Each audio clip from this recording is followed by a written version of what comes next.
What actions are necessary to moderate number of climate migrants? Je pense qu'il y a beaucoup de choses qu'il faudrait faire pour modérer la migration climatique. Côté Afrique, il faudrait déjà notamment que les gouvernements africains prennent conscience que le réchauffement climatique n'est pas une petite affaire. Il faut que les différents gouvernements africains mettent plus de moyens possibles pour accompagner surtout les populations qui vivent dans les zones rurales. Ça, c'est le côté Afrique.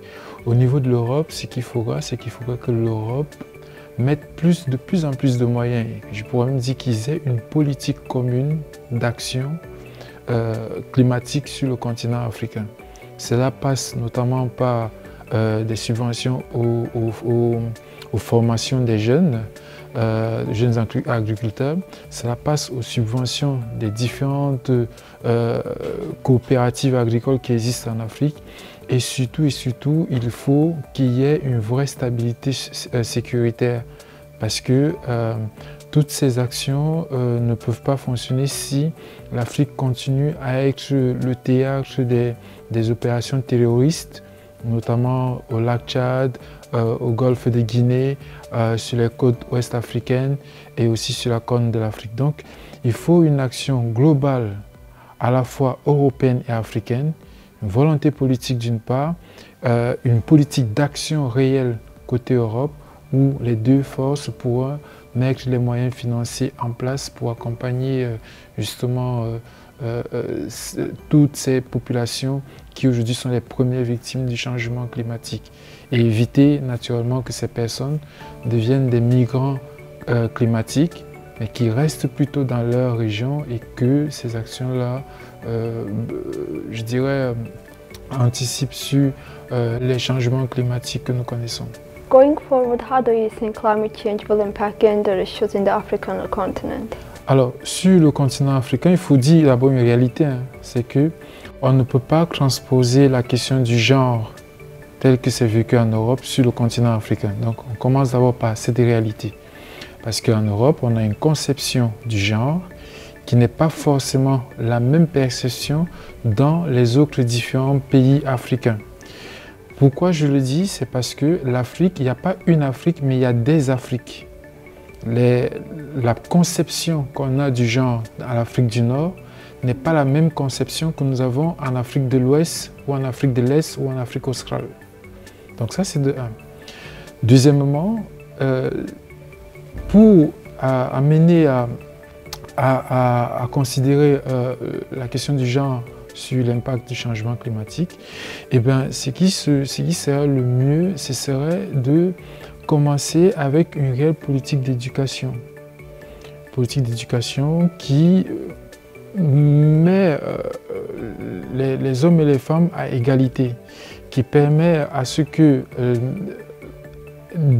je dis de manière naturelle, que chaque population, dans chaque région, que les gens sachent qu'une femme a les mêmes droits qu'un homme, quelle que soit la situation climatique qui peut arriver. Parce que si nous avons un changement climatique brusque, il peut y avoir des conceptions ou des gens qui vont penser que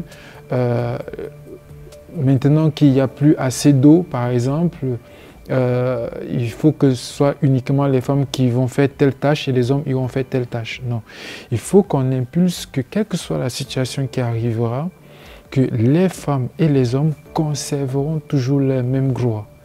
Que, comme on dit dans certains mariages, dans le meilleur comme dans le pire, nous sommes égalitaires dans les actions que nous menons. Donc il faut continuer à promouvoir cette égalité homme-femme en dépit du changement climatique qui aujourd'hui guette l'Afrique. How do you think the bridge between the youth of Africa and the youth of Europe can be strengthened to tackle regional challenges? À cette question, je pense que déjà notre organisation, nous sommes au niveau de l'Organisation des jeunes pour l'Union européenne et africaine, nous faisons déjà la promotion du bilatéralisme Europe-Afrique entre les jeunes d'Europe et d'Afrique. Et à ce sujet, notre premier cheval de bataille, c'est de promouvoir la bonne coopération entre les jeunes des deux continents. Donc pour répondre à votre question, la réponse elle est simple, c'est qu'il faut promouvoir davantage les échanges, qu'il y ait des échanges par exemple entre les universités du Collège d'Europe avec les universités d'autres grandes universités en Afrique, que les jeunes des deux grandes institutions se rencontrent, qui débattent ensemble des problèmes, pas seulement des problèmes euro-africains. Les Africains peuvent également débattre des problèmes européens. Et c'est comme ça qu'ils peuvent comprendre les réalités dans lesquelles l'Europe vit.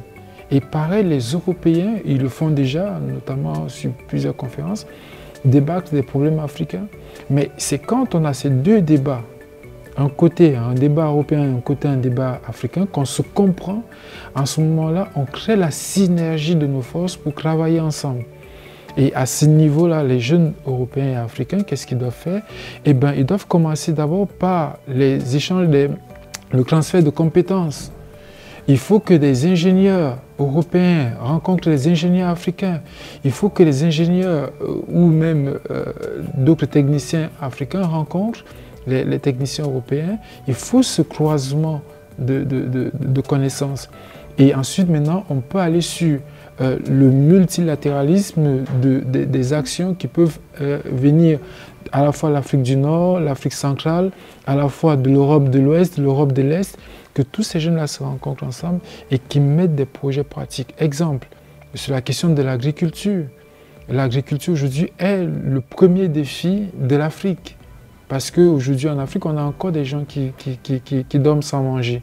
Donc, on peut prendre en exemple l'agriculture pour essayer de mettre les compétences européennes et africaines ensemble pour pouvoir relever les grands défis de demain en termes de nutrition.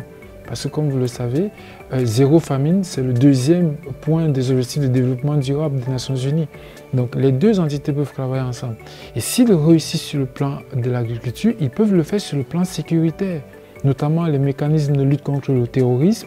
Ils peuvent le faire sur la question de la lutte contre les migrations clandestines, pouvoir dissuader les jeunes d'aller prendre la mer, de suivre une procédure normale pour faire des demandes de visa et ne pas aller mourir au désert ou dans la mer parce qu'ils veulent venir en Europe. Donc, il y a tout ce travail de synergie euro-africain que les jeunes des deux continents peuvent mettre ensemble pour pouvoir relever ensemble les challenges ou, si vous voulez, les grands défis du monde de demain. Merci beaucoup, Miss Voga. Thank you very much. Thank you. Et je profite aussi de vos caméras pour remercier le Collège de l'Europe pour l'invitation qu'ils nous ont adressée. Nous, à l'Organisation des jeunes pour l'Union européenne et africaine, nous avons été très émus de l'invitation du Collège de l'Europe à venir à cette conférence sur l'immigration climatique. Le Collège d'Europe, pour nous, représente le creuset même du multilatéralisme ou du bilatéralisme que nous voulons entre l'Europe et l'Afrique. Et nous pensons qu'avec les multiples compétences qu'on a pu voir pendant ces 2 jours au Collège de l'Europe, il serait très intéressant que le Collège de l'Europe, et c'est un appel que je lance à Madame la rectrice, Madame Eva, pour dire qu'il serait très intéressant que le Collège de l'Europe ait aussi un regard sur l'Afrique, que le Collège de l'Europe invite des jeunes Africains à venir suivre des sessions de formation ici. Ça pourrait être très intéressant. Merci. Thank you. Thank you. Thank you.